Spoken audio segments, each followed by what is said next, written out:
Hi everyone, so I'm here at the Batu Caves in Malaysia where I've just witnessed the most incredible drone flight overhead.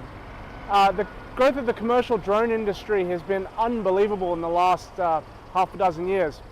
It's estimated that there are over 2 million drones registered with the FAA, and by 2020 there'll be over 7 million registered in the US with an $11 billion size of the industry. Obviously we've seen the relentless innovation that has been transforming industries like mapping, agriculture, mining, even package delivery through drones.